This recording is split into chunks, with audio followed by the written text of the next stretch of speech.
Salut la compagnie, c'est Jules Melon et aujourd'hui dans la Ciné Critique, je vais à nouveau vous parler de cinéma italien, ce qui devient de plus en plus récurrent et fréquent sur la chaîne, avec une œuvre un petit peu à part, mais pas tant que ça. Sorti en 1958, Le Pigeon, ou en version originale, Il Soliti Ignoti, qu'on pourrait traduire grosso modo par Les laissés pour compte du quotidien, avec une réalisation d'un monsieur que je découvre ici, Mario Monicelli, je n'avais pas vu d'autres films de lui avant, et avec un casting royal, à la fois d'acteurs, actrices reconnus, surtout acteurs d'ailleurs, et des gens qui seront célèbres, peut-être grâce à ce film. Pêle-mêle, on peut citer Vittorio Gassman, Renato Salvatori, Memmo Carotenuto. Alors il y a aussi Claudia Cardinale, toute jeune, là pour le coup c'est l'une de ses premières apparitions au cinéma. Le grand Toto est présent, acteur qu'on considère peut-être à tort uniquement comme comique, c'est aussi un dramaturge et quelqu'un qui a eu plus d'une corde à son arc. Et puis il y a Marcello Mastroianni aussi, évidemment. L'histoire sur le papier est comique. Bon, c'est censé être une comédie à l'italienne, je mets des guillemets, mais faire de lance peut-être de ce style-là avec cette approche, parce qu'il y en a eu d'autres des comédies à l'italienne avant, mais là, il y a un petit truc en plus, il y a un aspect social avec... Ouais, aussi une origine néo-réaliste, je reviendrai sur ce point, qui va raconter l'histoire, alors pour faire simple, tout d'abord d'un petit malfrat qui est arrêté par la police, Cosimo, qui va se retrouver en prison et cherche un pigeon, d'où le titre français, enfin un mouton en italien, pecora, afin qu'on prenne sa place, c'est-à-dire que quelqu'un se dise coupable, voilà, pour qu'il puisse sortir donc de là. Quelqu'un qui n'aurait pas de casier judiciaire pour qu'il prenne que du sursis en fait, petite combine comme ça, parce que Cosimo il a un gros coup qu'il a envie de faire et le temps presse avec d'autres gens. Et ses relations vont lui trouver une sorte de boxeur un peu freelance là, qui est un peu paumé, comme beaucoup d'ailleurs de ces personnages du film, ils sont tous paumés, c'est tous des laissés pour compte, un peu bracassés, mais j'en reviendrai sur ce point. Et ce boxeur va accepter contre de l'argent, sauf que au moment d'innocenter Cosimo, ils se sont jamais vus avant, il surjoue le truc en mode « Mais il est innocent, c'est moi le coupable !» Vous savez, c'est les clichés qu'on fait souvent sur les Italiens. Ça vient un peu de ces films-là aussi, faut pas se mentir. Et si ce n'est pas les films de mafia, c'est ça. Bon, et ça va pas marcher du tout. Les deux vont se retrouver en prison, et là, il va y avoir tout un truc qui fait que Cosimo, il va lui raconter le coup à ce monsieur qu'il ne connaît pas. J'ai plus le prénom en tête, mais voilà, Pepe, boxeur minable, là, voilà. Et Pepe, il lui ment en lui disant qu'il allait en prendre pour 3 ans, mais c'est faux en fait. Il sort très vite derrière, et pour se venger d'avoir subi cette prison-là, quand même, il va prendre la place de Cosimo, qui reste en prison, et voilà, et devenir le chef de la bande pour le coup, qui était prévu par Cosimo. C'est bizarre, Bon, Cosimo, à un moment, il sortira de prison, il va se passer des trucs, hop, voilà. Et à un moment, le coup va essayer de se mettre en place. Il faut dérober un coffre qui est situé dans un mont de piété. En gros, cet endroit où, contre des objets, on récupère de l'argent, quoi. C'était très, très... j'allais pas dire à la mode, parce que c'est pas une mode. Dans les années 50 en Italie, c'était nécessaire parce que beaucoup de gens étaient dans la pauvreté. Ici, on est en 58. On est avant le miracle économique. C'est la fin de la grosse crise italienne. Et c'est un film qui cristallise cela. Et donc, malheureusement pour eux, le coup va pas forcément bien se passer, mais surtout... On va voir comment le plan va se mettre en place, avec le personnage de Toto, l'expert, etc. On les sent là, ils s'y croient vraiment en se disant que ça va marcher et tout, mais on sent très vite que ça va droit dans le mur, cette histoire. Parce que c'est montré avec ce côté décalé, qui fait que c'est une comédie. On voit que ce sont des gens tellement paumés dans cette vie, dans cette société, des prolétaires qui ne peuvent pas s'intégrer dans le monde du travail, par choix, par plein de choses, au final. Par héritage aussi de cette pauvreté italienne. Bon.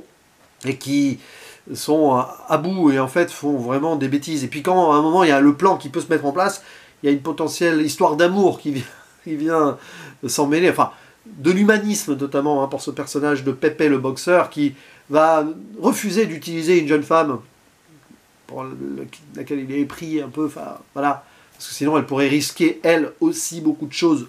Donc on va passer par derrière et ça va être un bazar final, voilà. Sans en dire plus. C'est pas le plus important ici, même si tout le dernier acte est amusant et tragique à la fois, parce que le voilà, le hic du « ouais, c'est une comédie à l'italienne et tout ».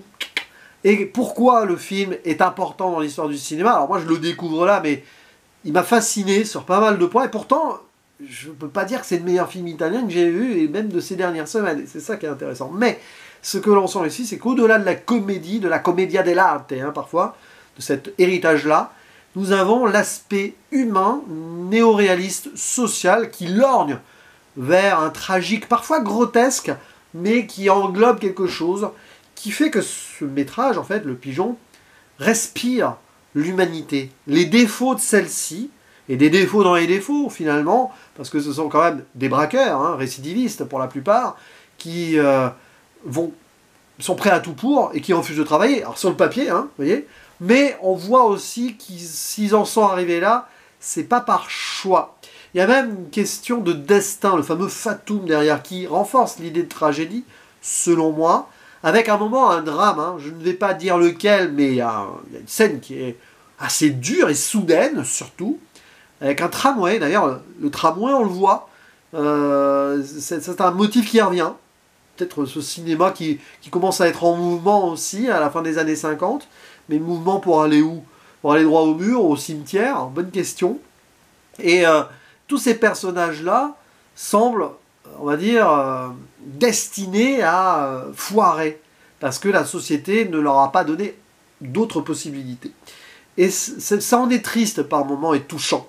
Le personnage du boxeur, par exemple, qui est balancé là-dedans, bah, il succombe à l'appât du gain, mais de toute façon, tiens, boxeur comme dans Rocco et ses frères, hein. J'y pense là, mais bon, c'est l'héritage du cinéma américain, film noir aussi, là, on peut le voir, c'est-à-dire que maintenant que j'y pense là, vous voyez, c'est vraiment un procédé critique, il y a plein de trucs qui gravitent dans ma tête là, et je vais perdre le film, mais c'est pas grave, vous avez l'habitude. Le fait, comme ça, des fois, qu'on se retrouve avec une sorte de métrage à la Hollywood, mais repris façon italienne. Et du coup, voilà, tout ce destin-là fait qu'on revient au néoréalisme italien aussi, on revient toujours au néoréalisme. De toute façon, quand je parle de ces films des années 50, 60, même 70, ou préalablement, évidemment, 40, on est en plein dedans. Pourtant, hein, j'ai évoqué des maestri très différents ces derniers mois, que ce soit Pasolini, Scola, Rossellini, Antonioni, Visconti, et j'en passe, j'en oublie Fellini bien sûr. Ils viennent tous d'une base de néoréalisme. Après, ils s'en sont plus ou moins émancipés, etc. Et bien là, c'est ça aussi. C'est-à-dire qu'en plus, il y a des acteurs qui sont des figures un peu peut-être néoréalistes, des figures plus tragiques, qui s'inscrivent dans une sorte de film plus léger sur le papier, mais qui fait une connexion avec la crise et avec la réalité. Par exemple, le film a été tourné en extérieur, pas de Cinecittà et tout. D'ailleurs, c'était peut-être prévu à la base que ce soit en studio, mais ça n'a pas pu se faire, et du coup, ça donne quelque chose de plus fort au film. On est dans un Rome qu'on n'imagine pas trop, enfin, c'est pas le Rome cliché, hein, mais on est à Rome et on voit les rues, et les architectures, c'est en construction. C'est là, on arrive bientôt à cette Italie qui sera l'Italie du miracle économique. Ça commence à pousser, ça commence à venir, mais les gens sont encore laissés pour compte. Après, il y aura du mieux. Mais là, on a encore ces gens très très pauvres qui ne savent pas quoi faire et à qui on n'offre pas grand-chose au final. Et c'est tout ça qui est assez fort, qui est marquant, et qui est quand même sous le couvert d'une légèreté, parce que ce sont des gens qui sont tellement, on va dire, abandonnés par les choses, qui ne savent pas trop comment se situer, et ils en font des bêtises, beaucoup de maladresse, des moments où ça surjoue, et c'est volontaire, et des scènes qui peuvent prêter à rire, mais quand tu vois le contexte et la finalité du truc, c'est pas amusant. Voilà, tout le début en prison, avec voilà, le personnage de Cosimo, là, le petit voleur qui est arrêté, c'est n'importe quoi, et puis voilà, au parloir, c'est amusant, puis la façon dont c'est mis en scène, en plus, montre l'urgence du moment, et le théâtre perpétuel, réaliste pour le coup, aussi un peu, de cette vie qui ne demande qu'à renaître, à exploser. Les gens qui sont un peu abrutis par ce système de pauvreté et de boucles qui les met toujours dans les mauvaises situations. Et après, ben, le film déroule, quoi. Y a plein de petites choses comme ça. Il y a des scènes qui sont marquantes et remarquables, évidemment. Quand le coup final là, se prépare, il faut passer par l'appartement voisin et tout. Il y a une scène de baie vitrée où on voit une dispute anodine entre un couple. Mais c'est ça, c'est des petits moments de la vie. Et on observe la vie du quotidien, les petites choses, les petites gens, au-delà même du plan global. Finalement, le côté film de casse n'est qu'un prétexte pour voir des gens, des humains qui vivent, qui voient d'autres humains vivre, Et parfois c'est compliqué dans le conflit et dans le côté négatif des actes à faire. Et voilà, c'est pour ça que c'est un film profondément touchant quand même, que sur le premier visionnage comme cela, bah, je l'ai pris en mode, oui c'est léger, ouais bon ok. Mais en fait, en ressortant de là, je me suis dit, ouais, j'ai lu un petit peu 2-3 trucs vite fait à droite à gauche, ouais, c'est passionnant. Et je comprends pourquoi, après coup, même en vous en parlant, là, hein, en remettant des idées en tête, là, comme ça, en ordre, je comprends pourquoi le film a marqué le cinéma italien au sens large. Pourtant, sur le papier, hein, mais il y a quelque chose. Voilà. C'est presque indéfinissable, du moins comme cela, à chaud, enfin presque à chaud, hein, quelques heures après le visionnage et après une seule occurrence de lecture, parce que je pense que ça c'est le truc qui va grandir et qui sera intéressant à revoir plus tard. En tout cas, n'hésitez pas à dire en commentaire ce que vous pensez de ce film, de ces acteurs, de Claudia Cardinale, il y a aussi Carla Gravina, j'en ai pas parlé, mais bon, il y en a plein. Rosanna Rori, il y a plein d'actrices hein, qui ont une importance à un moment avec leur personnage quand même. Hein. Tiberio Murgia, enfin, il y a des noms qu'on connaît là-dedans. Mais ils n'étaient peut-être pas tous connus à l'époque, et c'est ça qui est amusant. Mélange de génération aussi d'acteurs là. Voilà, bref, à vous la parole, on en discute, on échange ci-dessous, et je vous dis à la prochaine, ciao!